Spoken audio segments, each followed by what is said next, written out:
right now on LL Bean Guide to the Outdoors. We have 18 different bucks over here behind us. This week, surprise, surprise, I'm hunting with a friend of mine, Hunter Ross. It's a good buck. Sure is. We ought to be able to put a stock on him for sure. You're out there glassing, you're out there spotting stock, and you're out there getting close. Get the glass up, and sure enough, there he is. God.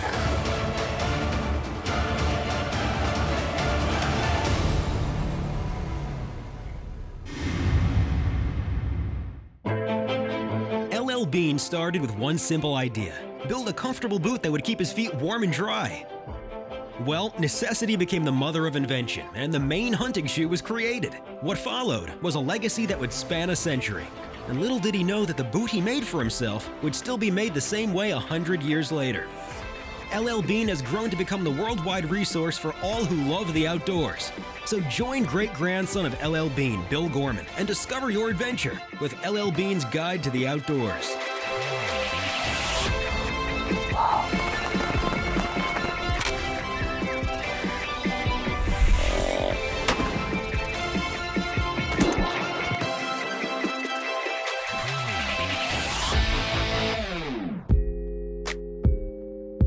Muleshoe, Texas. Open pastures, beautiful wildlife, a hunter's paradise. Founded in 1913 as a railroad town, Muleshoe lies 100 miles southwest of Amarillo. Bill Gorman is at the Coyote Lake Ranch, looking to bag a big mule deer. This week, surprise, surprise, I'm hunting with a friend of mine, Hunter Ross. Hunter Ross is actually the outfitter. Basically, it's called Desert Safaris. Hunter's a guy that I've hunted with for years, so every time he hooks me up on a hunt, I know it's going to be pretty decent animals, and we always seem to have a successful hunt no matter what we go after. So this week I'm hunting with one of Hunter's guides. His name is Tim Bailey. I'm looking forward to having him as my guide for the week. I'm Tim Bailey. I work for Desert Safaris. I've been a guide for 5 years. I have a passion for elk and deer hunting, antelope hunting, western big game. I just grew up around it, and it became a passion of mine, and it's something I would love to do for the rest of my life. One of my favorite animals is the white-tailed deer. But with that said, I've shot a lot of white-tailed deer, and I'm not sure how many hunts I can get done in a year. So I like to break it up, I think really after Wyoming and Mexico. Whitetail has been one thing, but now mule deer after those two hunts has really come on strong, and it has me looking for different animals. They aren't in the trees and thick vegetation. They're more out into the open, so you can spot them at a distance and you get a spot and stalk going on. It's more proactive versus reactive hunting, and that's cool. Bill and Tim start the morning checking and setting up their gear for the day. Yeah. All right, we're going hot. Dead on. I can see it through this. Looks like it was good, yeah. Okay, so right where they meet, it's right at the lower left. Lower left, yeah. Good. Pretty sure. Yeah, that's what I'm seeing. One of the cool things about hunting with Desert Safari, and Hunter Ross in particular, Hunter Ross is a guy who just wants to get the thing done right. The week before I got out to this lodge here, they were doing a deer count and a cow count. So they went over and they did a population survey of the mule deer. And while they were doing that, they took some photographs of a buck. And this buck was just a beaut. And as soon as Hunter saw it, he texted to me and says, "Geez, would you mind shooting this buck?" After double checking his rifle after a long flight and a target buck selected, Bill's ready to start the hunt. I don't think it was more than 20 minutes into it when we're seeing deer.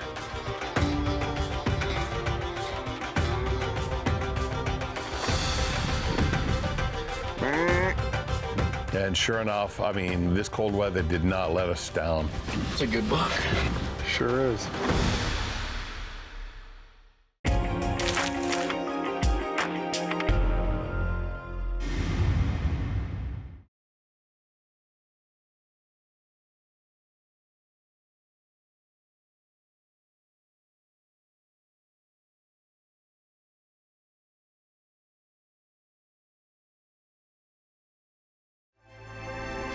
LL Bean Guide to the Outdoors is brought to you by LL Bean, trusted, innovative, authentic guide to the outdoors. Advanced insulation technology for hunting gear. Primaloft, proven warm even when wet. Mossy Oak, it's not a passion, it's an obsession.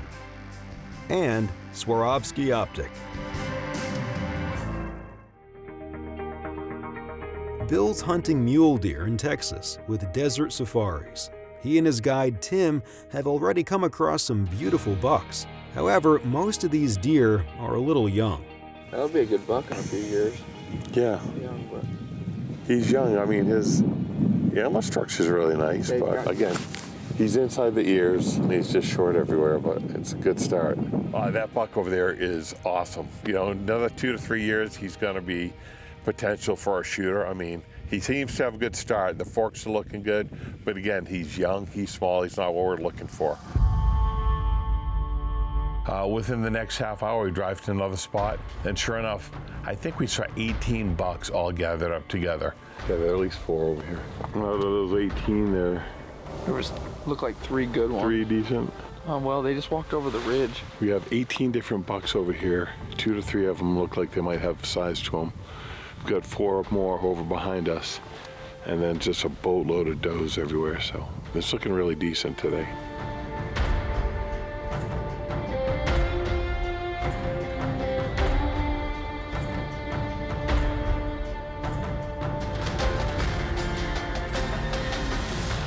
It's been a really good morning. We've seen almost 30 bucks already. They keep being elusive, though. Yeah. With an exciting morning already on the table, the guys head over to a different part of the ranch. As the day progresses, Bill's hoping to find his target buck. Just trying to catch these bucks coming up out of their beds, coming down, filtering down, coming to water sources. They get tucked away in these little cuts and you can't see them. I think they would be up by now, though. For what? I gotta see another hour of sunlight? Yeah, they should be up moving around. Should see them coming off these hills down into the flats.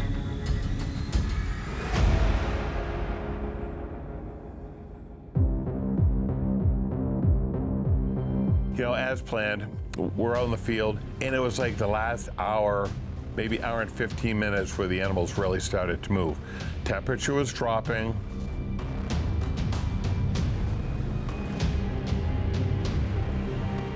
But anything, you know, we didn't really see anything big enough to go towards until, you know, like I said, 20 minutes before dark.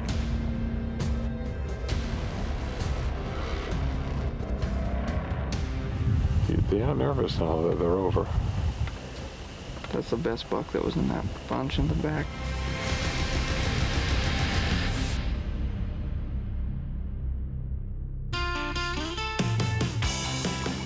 To learn more about your guide to the outdoors, check out our lander page at llbean.com/GTO.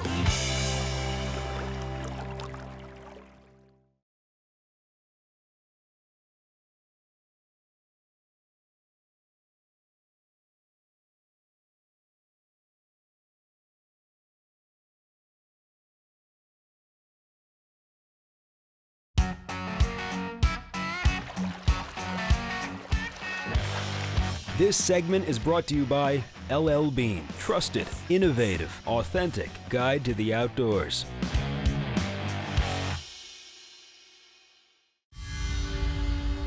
Bill's in Texas, and after not spotting his target buck, he has to make a decision on another mature deer in his sights. They are nervous now that they're over. That's the best buck that was in that bunch in the back of the group. He's going right up the middle, though. But it's too dark. Mm-hmm. So we know we can start tomorrow. They aren't running, they just relax there. It is dark enough at that point where we couldn't make that spot and stock happen. I mean, to me, it just wasn't ethical or practical. I want plenty of light to be able to shoot. I want plenty of light for the camera. We know exactly where we're standing to spot these deer. Realistically, they're going to be there in the morning. There are 2 water tanks around for the cows, and we know that's the best water supply for the deer to go to, so that's where we're going to hit first thing in the morning.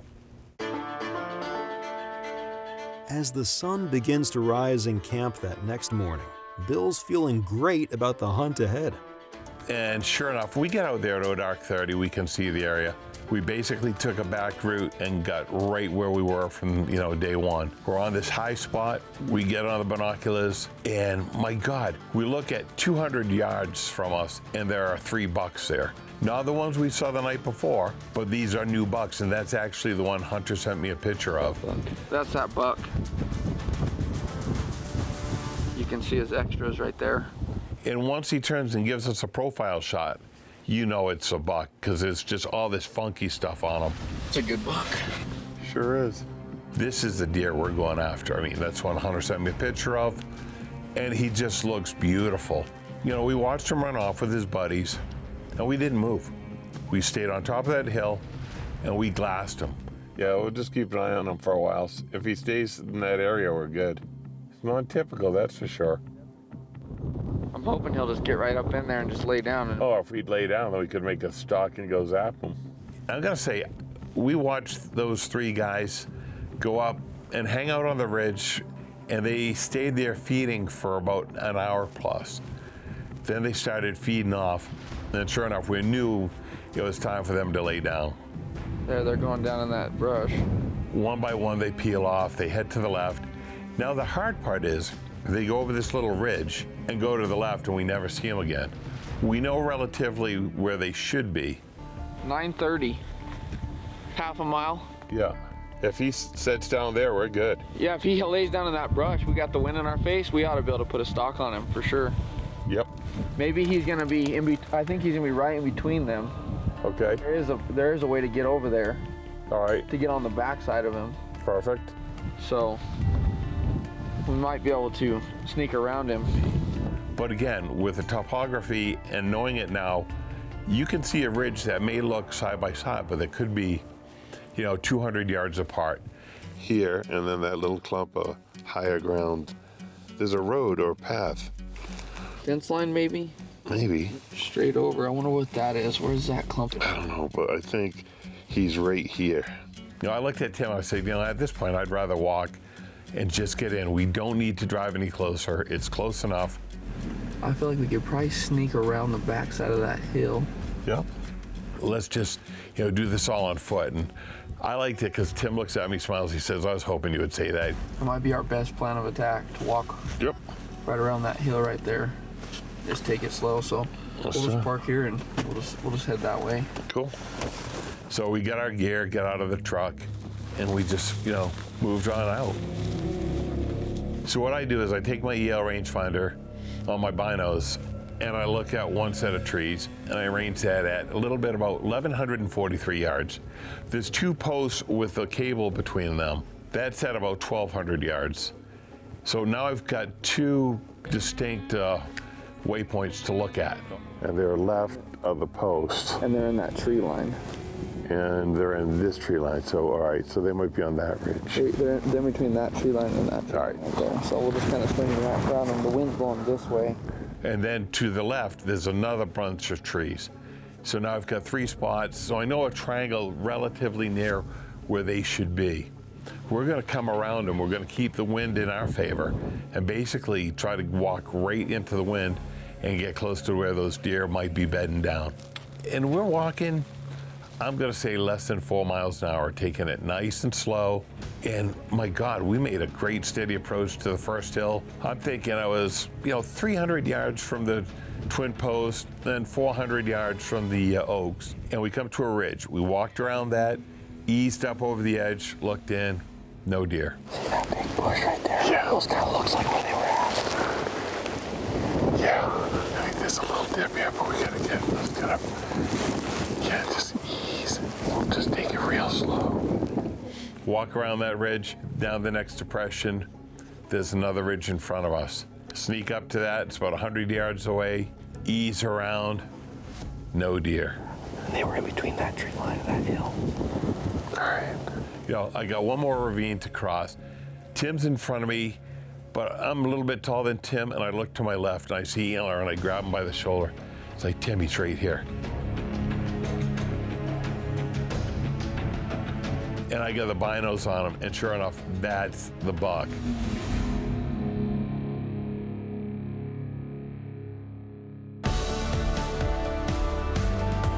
For trailers, behind-the-scenes photos, and everything the GTO crew is up to, check us out at facebook.com/Guide to the Outdoors.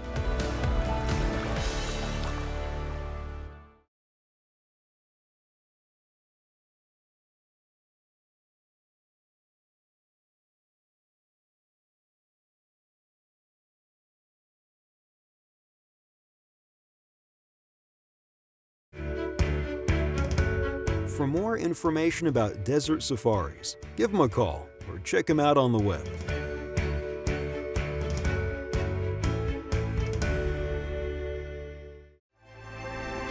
LL Bean Guide to the Outdoors is brought to you by LL Bean, trusted, innovative, authentic guide to the outdoors. Advanced insulation technology for hunting gear. Primaloft, proven warm even when wet. Mossy Oak, it's not a passion, it's an obsession. And Swarovski Optic.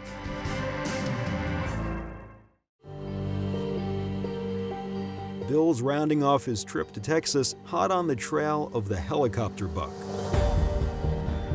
That's a helicopter buck, I'm gonna call him. He's in view. I've got a chance to get on him, but he's lying down. Now I gotta wait for this buck to wake up and move. So 5 minutes goes by. He's still sitting there chewing his cud. 10 minutes goes by. 15 minutes go by. 20 minutes. All right, like anyone, I don't like an alarm clock going off, but we gotta wake up this bad boy. So I say to Tim, whistle. Whistle, see what happens. I get this little, okay. I said whistle. All right, you don't know how to whistle. I already know I can't whistle. 5 more minutes goes by. I said, Tim, try going to the right. And if you come to a spot where he doesn't get up, go over the ridge. Because I get a feeling right now he sees you and he feels you can't see him. But once you go over the ridge, you're gonna make him nervous because now he can't see you. So sure enough, I'm on it, the safety's off. As soon as Tim clears the ridge, all 3 of them stand up. There he goes.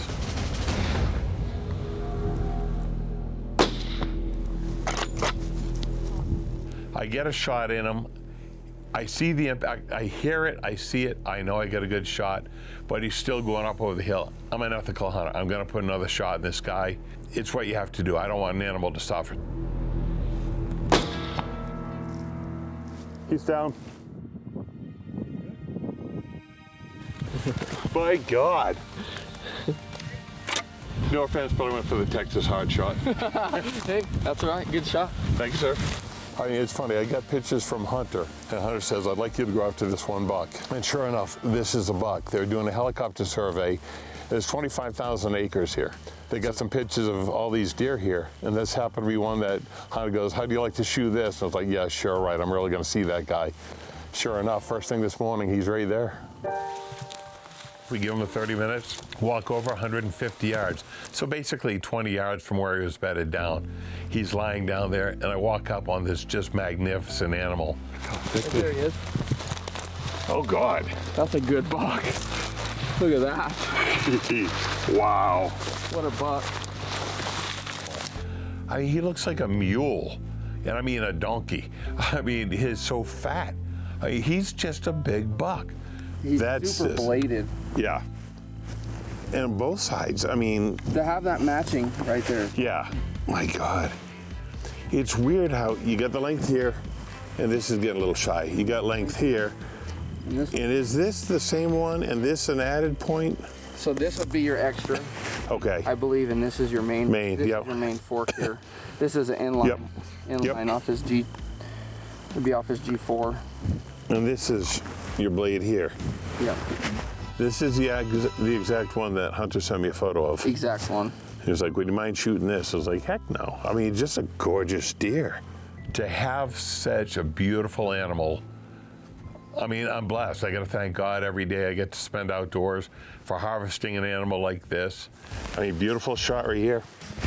He's down. I mean, you couldn't ask for a more textbook hunt. It was perfect. You're out here before. You've scouted this area. Yep. They did the survey. Was that for the cows or for the deer or both? They do both. Okay. Yep. So they do a survey here.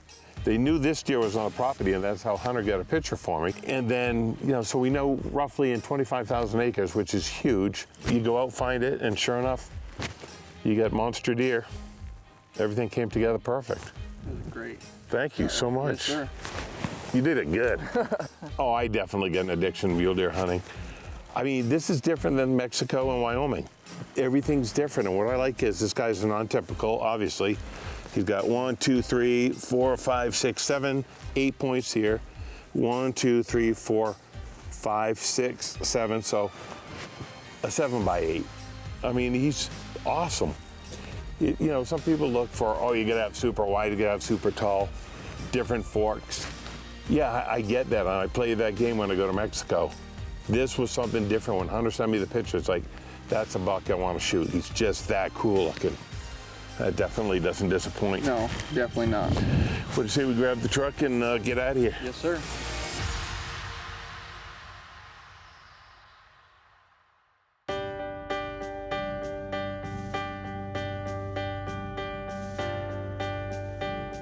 Overall, I had a great week here. I say a great week. It's like a day and a half, 2 days.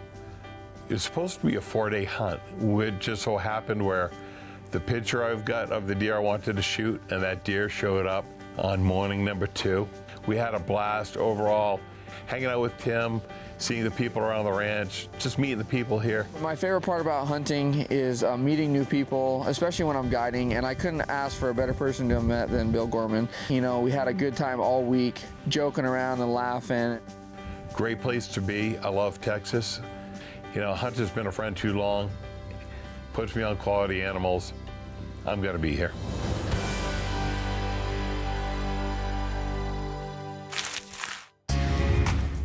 Now all we need to do is take it back, skin it, do some butchering, and I think I'm gonna save the back straps out for the guys tonight because, you know, this has been a great hunt. It's a group hunt. Tim's part of it, Jordan's part of it. We're gonna cook up some tenderloins and I think have a good feast. Yeah, step 1, we kill it. Step 2, we grill it. This is the best part of hunting is you get to eat. Who doesn't like to eat?